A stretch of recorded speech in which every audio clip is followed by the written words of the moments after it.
ఈరోజు మన తిరుపతిలో మహానుభావుడు పాదాల చెంతకాడికి వచ్చాము. నేను మా అల్లుడు రవి. ఈరోజు శనివారం మా తిరుపతి ప్రజలంతా స్వామి పాదాల కాడికి వస్తూ ఉంటారు అన్నమాట. ఎందుకంటే కొండ ఎక్కుపోయే వాళ్ళంతా స్వామి పాదాలను నెత్తి మీద పెట్టుకొని స్వామి చుట్టూ తిరిగితే ఆనందమే వేరన్నమాట. స్వామి దగ్గరికి వచ్చినప్పుడు గోవింద నామాలు చెప్పితే అంతకన్నా అదృష్టం ఉండదు అన్నమాట. లక్ష్మీదేవి తల్లికి కూడా స్వామి లక్ష్మీదేవి తల్లి మమ్మల్ని కాపాడంటే అంతగా ఇష్టం ఉంటుంది ఆమెకి.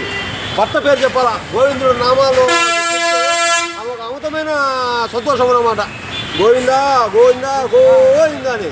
ఎందుకంటే మేము 25 ఏళ్ళ కిందలో చూసిన వెంకటేశ్వర స్వామి వేరు, ఇప్పుడు చూసే వెంకటేశ్వర స్వామి వేరు.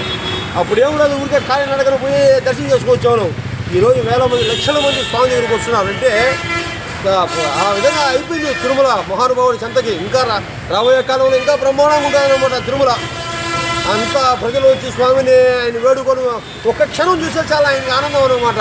అట్లా మీరు కూడా వీలైనప్పుడు స్వామి తిరుమలకు వచ్చి దర్శనం చేసుకోండి, కుటుంబ సమేతంగా దర్శనం చేసుకోండి. నాతో ఉండే స్నేహితులు, నా బంధువర్గము, నాకు తెలిసిన వాళ్ళందరూ సంతోషంగా ఉండాలి.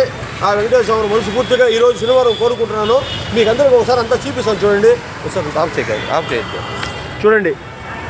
ఇదంతా వెంకటేశ్వర స్వామి ఈరోజు స్వామి పాదాల కాడికి వచ్చారంతా మొత్తం.